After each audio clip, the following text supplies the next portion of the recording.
Blaring Out Show. This is the Blaring Out with Eric Blair show, and we are backstage at the Vans Warped Tour 2007 with Mark from the Unseen. Mark. We're here just basically to represent punk rock and hardcore this year, along with bands like Bad Religion and Gallows, Circle Jerks. How did the deal with Hellcat come about? The deal with Hellcat came about basically through a mutual friend that I had with Tim Armstrong from Rancid, who runs the label, and basically a friend of ours just told us, hey, you know, if you guys are interested, they're interested, and you know, we didn't have a home at the time, so we started talking to them, and it just worked out really well, really fast. So, you know, within a couple of months, we started talking to them, and we signed up, and it's been great so far. It's a great label to be on. Now, tell me how the Unseen originally formed. The Unseen formed basically me and our bass player Trip and our guitar player Scott. We all grew up in the same town, so we basically got together out of boredom and being punk rock kids in a town where there was no other punk rock kids at the time. So it just gave us something to do. We got together and we could barely play our instruments at the time, and we just, you know, we'd just go down to my mom's basement and practice for something to do. Now, what was your life like before you got in the band? I mean, did you have were you a happy kid, or were you upset? Well, I think most kids that are involved in punk rock are somewhat upset growing up. So, I mean, I wasn't like on the verge of suicide or anything, but I definitely was like a troubled kid. I think just I didn't come from like the most stable family, so that was always something that I dealt with growing up, and I think that's why I got into punk rock. It's just because you know, it's once I started listening to that kind of music and the lyrics and you know, some of the bands, it just was like a place to belong, a place to fit in. Yeah, but basically, before punk, I listened to a lot of heavy metal because, you know, this is before the internet, and there's like a small town. There's no way to find out about punk rock, and I listened to bands like Motorhead and Slayer, and Metallica and stuff like that, and then once I started getting turned on to bands like Minor Threat and, you know, like SSD and The Freeze and Exploited and Slapshot, you know, Bad Religion, it was just like, okay, wow, like musically, if I want to play music, I could play this music a lot easier than I could play shit like Slayer. Yeah. And also lyrically, I was like, you know, had a lot more in common with stuff that bands like, you know, say like Minor Threat were saying than like somebody like Slayer. Red. Right? I'm seeing red. Exactly, right? You know, like I was straight edge for a long, long time. Like I didn't drink or do anything like until I was probably like 25. So, you know, that was another thing with Minor Threat. I was like, wow, it's like, you don't have to fucking drink to hang out with certain people, like, and it just was like, wow, this is something cool, and you know, just like the whole thing, like the look and the attitude and the fact that it was so intense, but it wasn't so great musically. A lot of those bands, you know, like, you know, bands like Minor Threat, some of the stuff, it's like so rough, like that, you know, a lot of those Discord bands, you know, were not good musicians, but it was like the passion was there, and the fury. So it's like that's just, you know, I could relate to it a lot, as with the other guys in my band. There's an argument going on right now in the world of old school and new school punk, and what a lot of the old schoolers are saying is, we don't really believe that the new school punk is punk because you can buy it at Hot Topic now. What do you say to that?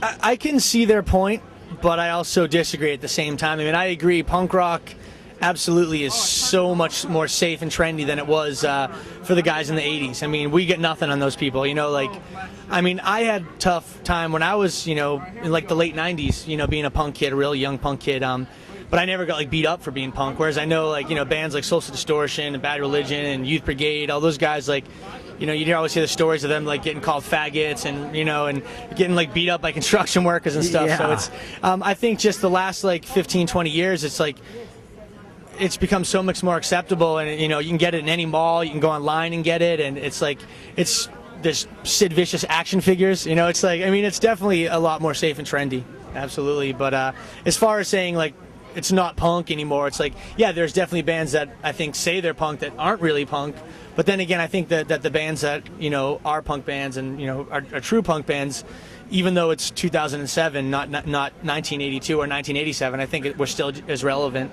as those bands. What made you think, hey, I can be the singer for the Unseen? I don't know. It's a good question. I mean, originally I played drums and I sang in the band. We all switched instruments a lot when we were younger. Vocalists that I like, that I definitely think I could be like, oh wow, you know, like if Ian MacKaye can sing for a band, I can. If Henry Rollins can sing for a band, I can. You know, and then there was, you know, like Waddy from The Exploited, Colin from GBH, you know, Operation Ivy, Rancid, you know, so many, like, And it just got, I was never really afraid to get up on stage. I was just like, it's punk. Like, we're no different than the kids on the ground. I mean, half the time I'd go to shows, and after I played, I would be watching my friends play. You know, so it's like, to me, it wasn't like, hey, we're up here, you're down there, we're something different. It was just like, this is something fun to do. Tell me about Internal Salvation, your new record, and what does the title Internal Salvation mean to you?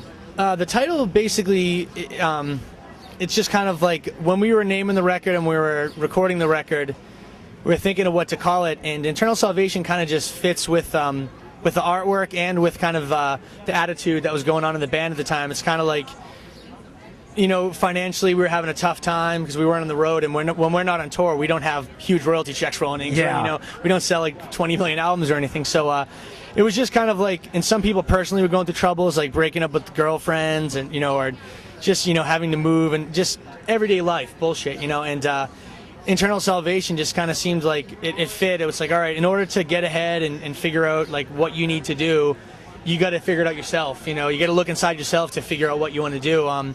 It's not like someone else can really do it for you. It comes from within, basically. What are the standout tracks for you on this album? For me, the standout tracks are Step Inside, Such Tragedy, At Point Break, and No Direction, I think, are like some of my favorites. No Direction is basically a song about touring and dealing with like the after effects of touring. You know, just the stress of like being gone for 3 months and coming home and worrying about how you're going to pay your rent and worrying about if your girlfriend slept with somebody else, or, you know, I mean, it just everyday life like that goes into being in a band. I mean, so many bands have written songs about touring. Everybody from Bon Jovi to the Ramones. Yeah, I mean, every band from every walk of life has done it. But I think when you're in a band, it's just something that every band's going to write at least one song about, because it's you know, the number one priority. What in your life do you feel up till now has been the hardest hurdle for you as a person, where you've been at the crossroads in life and said, hey man, I might jump off a building tomorrow? And how did you get through that? It was probably like about 5 years ago. I was just, you know, thinking like, wow, some of my friends are getting married, like having kids, like, you know, I graduated high school, got in a van and left town, and, you know, like I would swing back through town every few months, and, you know, so it's almost like, to me, like when you're in a band, you're kind of in a time capsule, and it's just like going home for a while at one point being like, wow, fuck, like I don't have any money, like I don't have like a car, I don't have anywhere to go, like I don't have anything to do until I go on tour again, and shit, when is this going to end? Like, you know, someday am I going to be like 40 and be like, I don't have anything? You know what I mean? So it's just like, it just was something that happened to me a few years ago, and basically I just kind of dwelled on it for a few months, and then I just said, fuck it. You know, I don't care anymore. I want to go back on tour. So so it was just something, I don't really know what clicked in my head to cheer up, but it just happened. I was just like, I don't want to work 40 hours a week. I did it when I was younger. You know, when I was a kid, and you are a kid, right? And I don't want to get married. I don't want to, you know, like, I don't want to have kids. So you are on the cover on the new issue of Alternative Press. Yep. What was that like for you to see yourself on there? It's kind of weird, yeah, because I mean, to me, it's like, shit, do we deserve this? I mean, fuck yeah, we work our ass off, but we don't sell, you know, 100,000 records, you know, so it's the people at AP just are actually fans of the band, you know, and you know, punk guys that run that magazine, and we got the opportunity. You know, they said, hey, you know, we want to do a feature in the band, and we want to put you on the cover with some of the other Warped Tour people. And I was like, fuck yeah, you know, absolutely. And it's still weird to look at, you know, like go into a supermarket and be like, yeah, we actually have the issue right here. First, I will say, we were not all hanging out together when we did this. Like me and this guy, I have no idea who this guy is. I know Nick from Tiger Army, but basically, for those of you who don't know, I stood in front of a wall, and they took a picture of me, much like they did with everybody else, and then they superimposed us all together. So we're really not all friends. You know what's funny? It's like so many guys say they have girlfriends, but I'm a man, and this flesh tempts me. and the thing is that you're out here, you're an icon to these girls. You know, you're the man, you're the mark, the unseen guy. We got to have a piece of that guy. That's what they're thinking. So how do you deal with the temptation? Honestly, I'm really not that interested. Really? Yeah, it doesn't really bother me or tempt me too much. I got a really great girlfriend, so. All right, well, you heard it here first, folks, on the Blairing Out with Eric Blair show. Mark, thank you. But not to say that I don't like Eric. Good guy. You're a Thank good you guy, very much. Mark. All right, this is the Blairing Out with Eric Blair show, backstage at the Warp 2007 with Mark from the Unseen, signing off.